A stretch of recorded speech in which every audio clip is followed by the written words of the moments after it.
kalau menjelang bulan puasanya biasanya tuh di rumah itu ada beberapa ritual lah.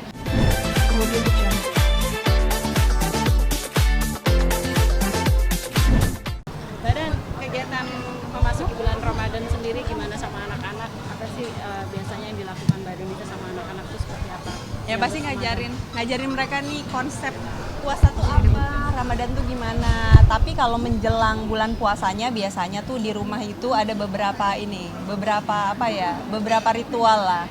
Mulai dari kita ngumpulin menu makan sampai bersih-bersih rumah. Karena kan kalau misalkan lagi puasa gitu, sebagian besar itu kita beraktivitas di rumah nih, ibadah di rumah, ibadah di lantai. Jadi sebisa mungkin kita bersihin supaya ibadahnya juga ngerasa nyaman, ngerasa aman gitu. Kalau untuk anak sendiri diajarin Ramadan sendiri seperti apa sih, kan mungkin masih kecil, mereka lo sendiri memberikan pengertian kepada anak-anak sama suami seperti apa? Kalau pertama-tama adalah kita kasih konsep yang tadi aku bilang loh, kasih konsep kalau yang namanya kita itu ada surga sama neraka. Nah kalau di neraka ini, kalau kita nggak baik, kita nggak mau berbuat baik sama orang, kita nakal, kita pokoknya berbuat sesuatu yang tidak baik, tidak sesuai aturan itu bisa masuk neraka loh. Sementara kalau misalkan kita beribadah, puasanya pinter, ya beribadah, terus udah gitu kita jadi anak yang baik, itu bisa masuk surga. Nah di surga ini tuh kita bisa dapat apa aja. Kan di rumah tuh anak-anak kan nggak dikasih gadget, nggak dikasih game sama bapaknya, nggak dikasih nonton. Nah itu tuh aku tuh ngasih itu kayak 10 menit, 15 menit. Nah aku tuh bilang kalau misalkan di surga kalian tuh boleh main gadget, kalian boleh makan apapun yang kalian mau, coklat apa segala macam tanpa batas. Terus mereka kan tertarik tuh. Oh iya, terus cara ke surganya gimana? Cara ke surganya kita mesti ngumpulin tiket. Ngumpulin tiketnya tuh dengan cara kita puasa, kita sholat, kita beramal, kita bersih-bersih aja itu masuk pahala gitu. Bersih-bersih rumah, bersih-bersih, bantu bersih-bersih masjid gitu. Nah, salah satunya adalah dengan cara kayak gitu dan mencontohkan sih. Jadi misalkan sahur, kalau mereka lagi tidur sama aku nih, mereka kebangun, nanti misalkan tanya, kok Mama udah bangun gitu, iya mau sahur, mau ikut, ayo ikut. Nanti buka puasa, biasanya kita ajakin juga, Mama mau ngapain, mau buka puasa, ayo, ini namanya buka puasa. Terus misalkan siang gitu, Mama nggak makan gitu, Mama lagi puasa, jadi kalau siang itu kalau puasa nggak makan gitu. Jadi ngajarinnya tuh lebih ke nyontoin aja sih. Udah berapa lama sih Mbak kasih pengertian itu, apakah baru? Karena kan mereka juga baru pada tumbuh nih ya. Oh dari kecil, kalau misalkan soal puasa apa gitu dari kecil. Mereka kan dari kecil kadang kan suka banget sharing, bagi-bagi apa gitu. Nah biasanya yang begitu-begitu tuh kita ngajarin masukin dikit-dikit. Kayak misalkan siang-siang, Mama mau, biasanya aku terima nih. Misalkan mereka punya cemilan, biasanya makasih ya gitu. Ini kan enggak sayang makasih, nanti aja pas buka puasa, puasa apa sih gitu. Jadi kan mereka tuh kayak, oh kalau puasa itu siang nggak boleh makan ya gitu. Nanti kalau lapar gimana? Kalau haus gimana gitu. Nah alhamdulillahnya Sparga itu tahun lalu udah puasa dia. Jadi bangun tidur walaupun dengan sedikit drama kadang-kadang gitu kayak aku masih ngantuk, nanti tidur lagi boleh habis sholat subuh gitu. Nah itu dia bangun terus dia gitu kalau siang tuh lihat adiknya makan ngiler-ngiler terus dia bilang aku nggak boleh, kata Mama sekuatnya. Aku kayaknya nggak kuat deh, masih ada tuh begitu-begitu, tapi alhamdulillah sejauh ini tuh lolos gitu. Jadi aku bilang boleh sih, tapi sebenarnya makanan yang dimakan adik sekarang itu sama sore itu lebih enak karena Swarga lebih lapar. Jadi kita coba ya sebentar lagi. Kalau 1 jam lagi Swarga masih kepengen, boleh bilang sama Mama. Nanti kita pikirin lagi gimana. Jadi nggak yang kayak nggak boleh gitu.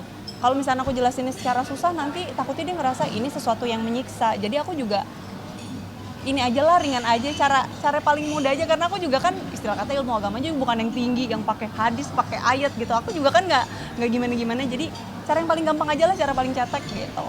Tapi menjalanin puasa 30 hari untuk dirimu sendiri itu seperti apa sih? Dirimu menjalankan ritual puasa Ramadan 30 hari. Tetap dong. Tetap alhamdulillah sih kalau aku tuh karena dari kecil udah biasa puasa, jadi puasa itu kayak cuman mindahin waktu makan aja gitu. Biasa makan itu kan siang, pagi, siang, malam. Ini tuh makan jadi subuh sama malam. Tapi nggak ada yang berubah. Aktivitas tetap berjalan seperti biasanya. Tetap nganterin anak sekolah, tetap ngerjain PR. Ya cuman itu. Kalau biasanya kan kita kalau misalkan mau kesel atau apa kayak, kok nggak ngerti? Kalau apa itu kayak sabar. Oke, walaupun itu tidak membatalkan puasa, tapi kan bisa menggugurkan pahalanya, sayang kan? Jadi kayak lebih sabar gitu, lebih ke gitu sih, sama aja aktivitas, nggak ada yang berubah. Suka ngasih reward gak sih ke anak ketika udah full puasa?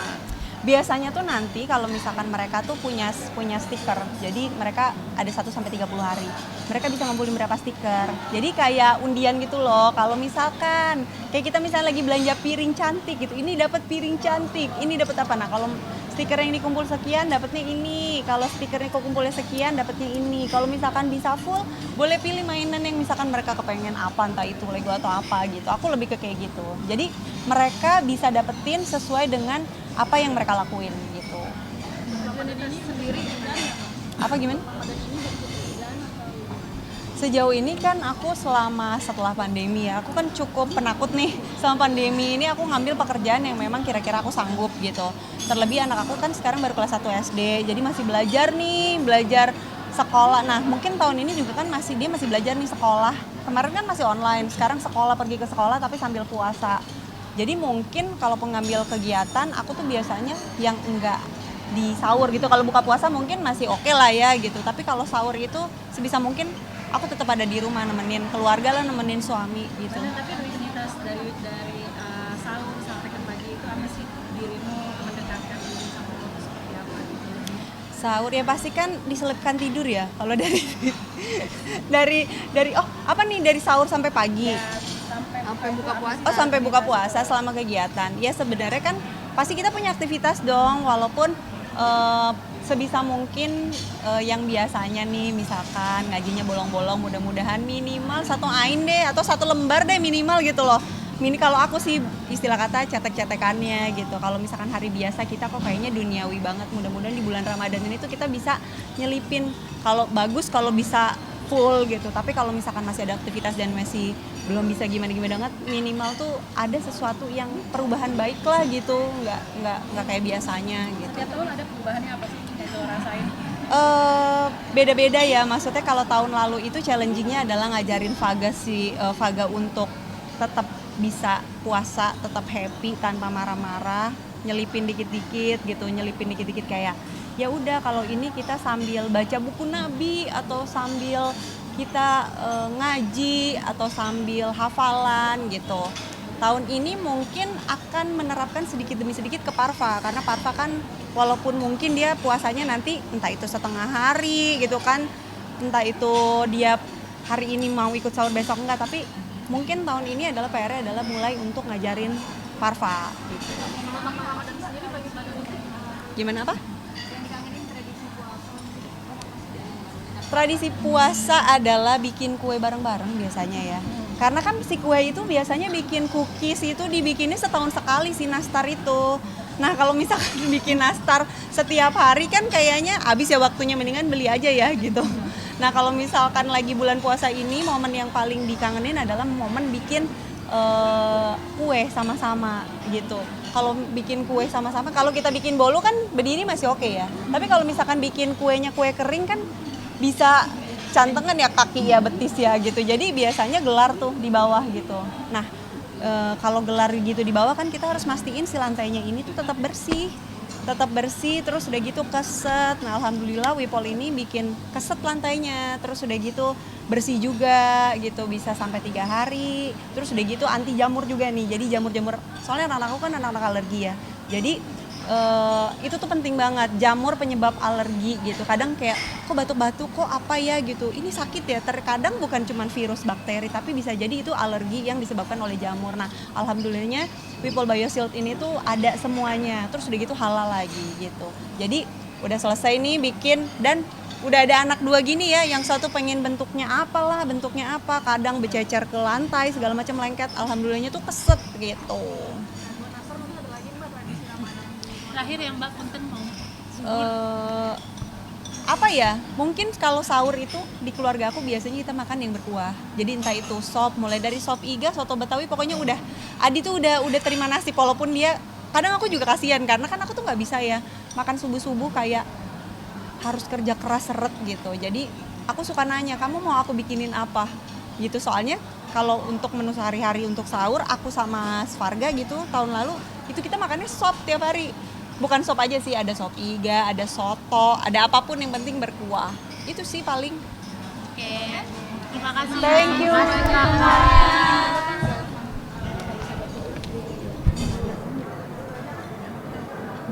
Iya dong. Mbak Epa, mau berapa? Udah dulu dah. Soal anak dulu kan? Ah, soal anak. Iya, dari soal anak baru. Ya. Ya. Ya, nanti gimana hari ini ditemani anak sensitif itu ya, lincah sekali ya. Wah, luar biasa. Kalau Parva ini ya memang dia tuh aktif banget anaknya gitu dimanapun, kapanpun. Dia juga bukan tipe anak yang malu-malu atau takut sama orang. Jadi sebenarnya agak serem juga kalau ngelepas dia tuh, karena bisa udah tiba-tiba ngilang gitu. Takut ikut orang, soalnya dia anaknya aktif banget sih gitu. Tapi tadi aja suruh foto-foto, dia mau gitu. Emang anaknya lebih fashionnya ke situ atau gimana? Enggak sih sebenarnya, ya dia mau aja gitu, seneng dia, emang anaknya suka. Ya, ada kan anak yang pemalu, yang nggak suka. Nah Parva ini memang anaknya suka gitu, jadi ya nggak apa-apa ikut-ikut aja gitu. Kalau Varga juga gitu atau gimana? Swarga lebih pemalu justru. Kalau Swarga itu lebih pendiam sama lebih, kalau misalkan apa-apa tuh, kalau Parva kan bisa langsung deket gitu ya, mau sama siapapun. Kalau Varga itu lebih ke kayak lihat dulu dia nyaman apa enggak. Kalau nyaman baru deh keluar aslinya gitu. Tapi sebagian besar sih biasanya dia lebih diem. Parva, adek. Oh ada mbak. Ya. Rik, Erik, handphone gua di lo kan? Oke, hari ini nggak ditemani Apa? Dengan dua anak yang dan saya ibaratnya ini hiperaktif banget gitu dua-duanya. Hmm. Khusus nggak buat mereka berdua. Jadi mereka itu kan ya berantemnya itu bisa 5 menit sekali ya gitu. 5 menit sekali luar biasa gitu ya. Jadi biasanya kalau aku tuh lebih ke kayak menyerahkan, mereka kan punya masalah, dan kalau nggak cuma di rumah ya di luar pun mereka akan bertemu dengan masalah-masalah. Jadi mereka selesaiin dulu masalahnya. Nanti paling kan nangis salah satu atau saling ngadu gitu. Nanti aku cuma tinggal bilang berantem, ayo berantem yang ini, terus dia nanti gitu kan kesel kan dua-duanya. Atau kalau nggak misalkan diomelin nih dua-duanya, misalkan kayak kenapa sih mesti berantem apa gitu, nanti tuh jadi kayak enemy-nya tuh gue-nya gitu. Karena mereka diomelin jadi mereka ngerasa kayak cuma kok ngomel ya gitu, nanti mereka malah bekerja sama. Jadi cara menghadapi treatment khususnya ya dilakuin aja mbak, kan masih belajar juga ya. Tapi menurut pengalaman kan emang aku kan sekeluarga cewek semua, kaget juga punya tiba-tiba anak cowok 2 lagi. Jadi biasanya tuh Adi lebih ikut andil juga sih dalam menonton mereka. Kalau aku kan mungkin kalau cewek kan itu jangan ini, hati-hati atau apa. Kalau Adi tuh anak cowok misalkan jatuh gitu, kita udah mau panik gitu, udah mau deg-degan. Biasanya Adi yang kayak lebih udah nggak apa-apa, jatuh mesti bangun kan, ini misalkan nangis mama ini sakit gitu, jagoan gitu. Kalau kata papa, kalau kata sama mamanya kan yang mana yang sakit ditanya gitu. Kalau sama bapaknya kuat, nanti juga bisa lebih kuat dari ini gitu. Jadi biasanya bapaknya ikut andil gitu. hari ini nggak ditemani Mas? Nggak ditemenin Mas Adi, enggak, hari ini dia ada kegiatan lain gitu. Sama tadi kan anak-anak harmonis ya, Masya Allah, masa sih Mbak? iya dong, videonya suka bikin Selalu romantis. Masya Allah. Gimana sih Mbak selama pernikahan ini bisa jauh dari gosip-gosip yang nggak enak, menjaga keharmonisan bersama suami dan anak? Jadi mungkin karena kalau dibilang nggak pernah berantem atau nggak pernah berselisih paham tuh mungkin nggak mungkin ya. Maksudnya kita mau sama anak sendiri yang baru brojol dari rahim kita aja juga pasti kan ada perbedaan. Nah lebih ke komunikasi sih. Ini kayak klise banget sih jawabannya tapi beneran. Jadi biasanya nih yang namanya perempuan gitu kan, apa-apa tuh kayak menggebu gitu, atau ya mulai dari nangis atau apa gitu. Biasanya Adi tuh tahu kapan momen dia mesti ninggalin, kapan momen nanti kita ngobrol. Jadi biasanya kalau kita punya masalah nih, dia selalu bilang kamu tenang dulu, karena kalau misalkan kita lagi emosi biasanya tuh hal-hal yang nggak perlu keucap jadinya keucap. Misalkan masalahnya B, tapi yang namanya perempuan itu kan ahli sejarah ya. Jadi masalahnya di B tapi kan C, D, E, F sampai Z yang dibawa gitu. Jadi dia biasanya tenang dulu aja, nanti takutnya mengucapkan sesuatu yang nggak perlu diucapkan karena lagi emosi. Jadi nanti kalau udah tenang biasanya dia nanya, coba ngomong ada apa, kita tuh nggak sesuainya di mana. Jadi nanti tuh ketemu titik tengah, oh iya harusnya begini gitu. Tapi pernah berantemnya hebat nggak sih kan dalam rumah tangga? Pernah berantem hebat? Hebatnya apa nih kalau buat gue? Hebatnya berantem buat diem-dieman aja itu salah satu berantem hebat sih, karena kan maksudnya dia tuh sabar banget. Adi tuh luar biasa sabar gitu ya. Dia tuh tahu kapan harus jadi teman, kapan harus jadi bapak, kapan harus jadi sahabat, kapan harus jadi badut, bahkan di saat istrinya lagi stres, lagi bete, lagi panik gitu. Jadi berantem hebatnya tuh sehebat apa gitu. Setiap orang tuh pasti punya takaran. Buat ada orang yang berantem hebat itu adalah rusakin barang, banting-banting, ada yang teriakan aja sampai nangis itu hebat gitu. Tiap orang tuh beda-beda. Nah kalau buat aku sih berantem tuh nggak ada yang hebat, nggak ada yang nggak hebat. Itu kan balik lagi yang namanya perempuan, apalagi ada hormon, ada nggak moodnya gitu loh. Jadi biasanya tuh memang semuanya tuh komandonya dari Adi. Jadi aku jadi mikir gitu, iya ya kenapa imam tuh harus laki-laki. Kalau udah perempuan mungkin 5 menit sekali gue talak lagi gitu kali ya gitu. Karena dibutuhkan seseorang yang siap, yang waras, dan yang apa ya, yang dewasa sih buat menikah menurut aku. Dan alhamdulillahnya tuh Adi tuh dewasa sekali sih. Yang lebih banyak kalah makanannya tuh sampai diem-dieman gitu. Enggak sih, ya nggak mungkin diem-dieman mbak. Terus udah gitu kalau masak terus taruh gitu, nanti kalau nggak dimakan gimana ya, tetep lah. Apalagi semenjak punya anak kan, kita kan gak cuma mikirin ego aku dan dia, tapi kan ada anak-anak di tengah-tengah kita. Jadi kita juga nggak bisa lah gitu. Semuanya dikomunikasiin aja. Kalau ditanya siapa yang lebih sering marah, kira-kira siapa mbak? Oh yang ngalah, kira-kira siapa mbak? Kalau dilihat dari tampangnya. Adi ya, bedanya Adi. Kalau kata dia nih, ya Allah yang gitu, memang harus sabar-sabar ngadepin perempuan. Dan maksudnya terkadang tuh kita perempuan kan, kalau kita tuh wow menikah itu, dia bilang jangan pernah memikirkan menikah itu kayak di negeri dongeng, kayak ceritanya Cinderella gitu. Cinderella itu happy ending sampai di pernikahan. Itu dia dipasangin sepatu sama Prince Charming. Coba kalau misalkan dia ada ceritanya setelah menikah, mungkin bisa jadi lempar-lempar sepatu kaca kata dia gitu. Nggak ada tuh pernikahan yang sempurna. Jadi ya udah diamini dan diimani aja, maksudnya ya udah dinikmatin aja prosesnya. Karena itu juga yang ada apa ya, ada satu ilmu dan ada satu hal yang bikin aku kayak tek gitu ya. Dia bilang kayak gini, yang namanya pasangan itu udah sama kayak kita pakai parfum gitu. Kita mau ganti pasangan atau kita ganti parfum tuh wangi-wangi juga. Jadi misalkan nih kita punya masalah nih, kita tuh nggak suka soalnya makan bakso tuh ada dagingnya apa-apa. Oke, kita makan soto karena nggak ada tepungnya gitu. Tapi soto ini ada santannya. Jadi setiap pernikahan juga pasti akan ada masalahnya dengan bobot yang berbeda, dengan masalah yang berbeda. Jadi dinikmatin aja. Lebih banyak mengimbangi situasi dalam rumah tangga, kan lu jauh dari gosip juga, adem ayem gitu. Lo sendiri seperti apa nih? Nggak ada mbak, biasa aja dilakuin aja. Nggak ada yang harus gimana gitu, enggak sih. Karena memang dasarnya juga ya gitu-gitu aja mbak, nggak ada yang spesial gitu.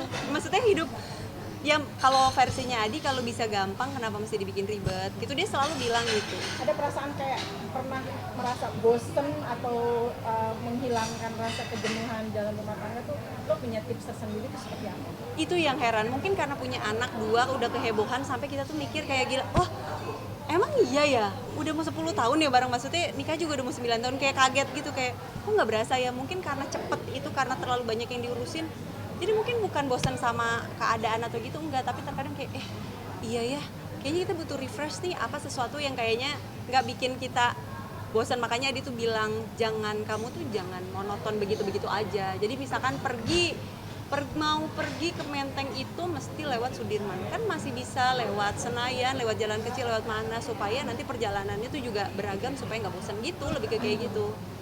Nah, tapi ini kan anaknya laki-laki semua. Ada ketakutan Masya Allah ya nggak mbak, sih, takut. di luar sana, apalagi kan ini baru-baru kan ada apa, anak laki-laki ada cuma lewat dibacok, Oh, ya Allah. gitu. Udah tau nggak sih hal seperti itu?